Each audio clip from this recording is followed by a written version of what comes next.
Students, class 6 के सभी बच्चे अपनी हिंदी व्याकरण की बुक निकालिए। आज हम आपको पढ़ाएंगे चैप्टर 6।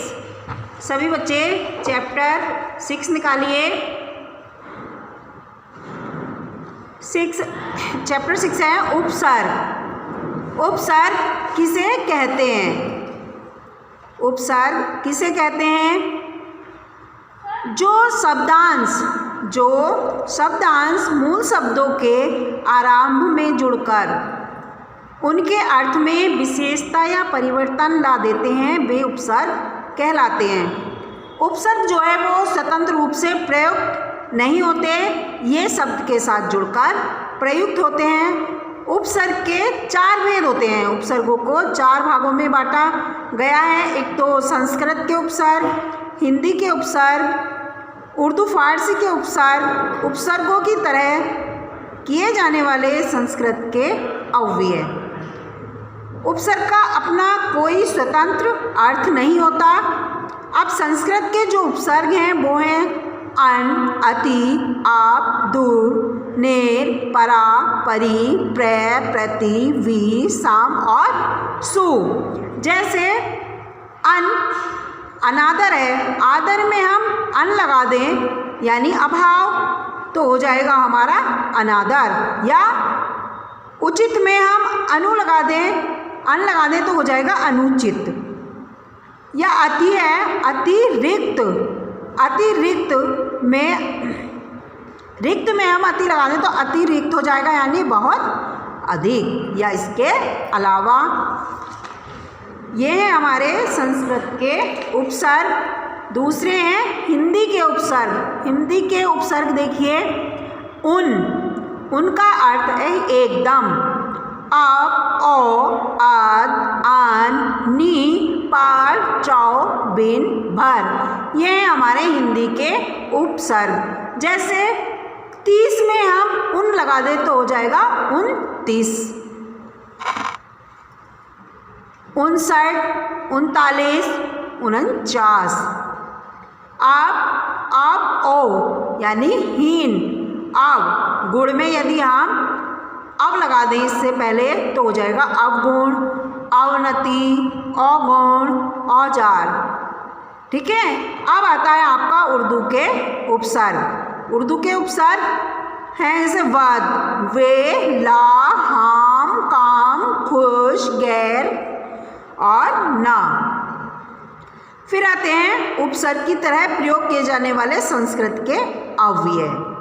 संस्कृत के अव्यय जैसे अंतः, अंतर, शत्रु, सह, अधेय, पुरा, ये हमारे उपसर्गों की तरह प्रयोग किए जाने वाले संस्कृत के अव्यय। तो अभी हमने आपको बताया कि उपसर्ग किसे कहते हैं, उपसर्ग के भेद। आइए इस पर क्वेश्चन है आपका।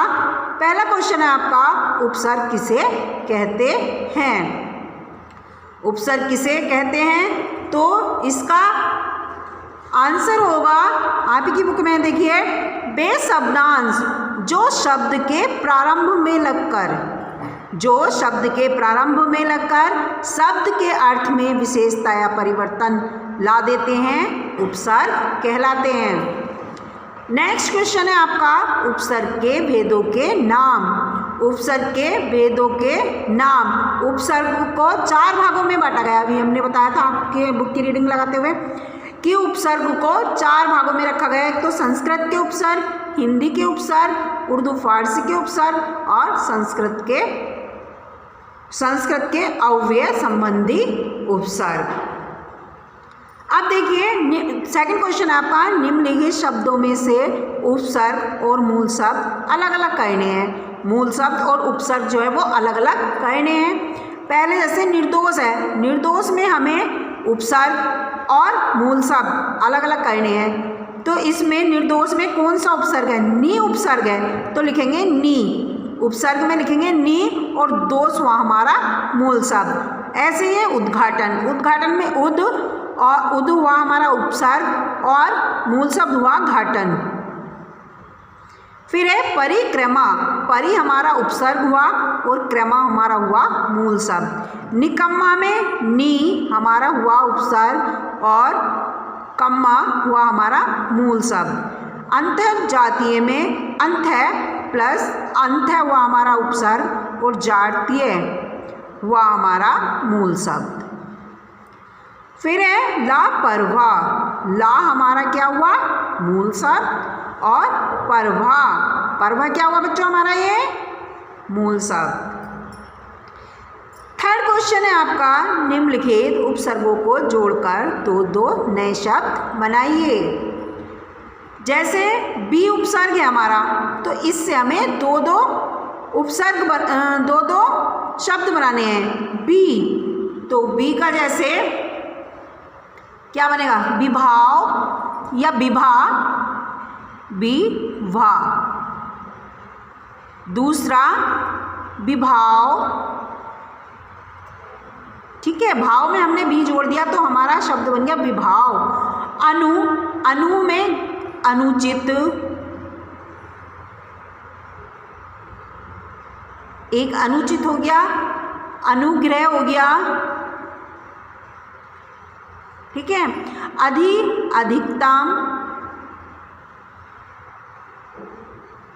और अधिकार। दुर में दुर्गुण, दुर में दुर्गुण और आपका दूसरा शब्द हुआ दुर्लभ, ठीक है। उपकार, उपकार, उप में उपकार और हुआ हमारा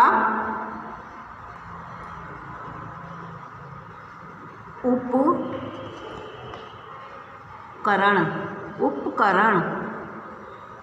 पहला उप में उपकार, दूसरा शब्द हुआ हमारा उपकरण। फिर अब शब्द है हमारा अब से हम नया शब्द बनाएंगे अवगुण, अवगुण, और दूसरा हो जाएगा हमारा अवतरण, अवतरण। सही विकल्प पर सही का चिन्ह लगाइए। उपसर्ग मूल शब्द में कहाँ लगते हैं, बाद में लगते हैं या पहले लगते हैं, बीच में या कहीं भी नहीं? तो इसका सही आंसर है पहले। उपसर्ग जो है मूल शब्द के पहले लगते हैं। सेकंड है आपका क्वेश्चन, उपसर्गों को कितने वर्गों में बांटा जा सकता है? 3 में, 4 में, 5 या 7? तो इसका सही आंसर है 4।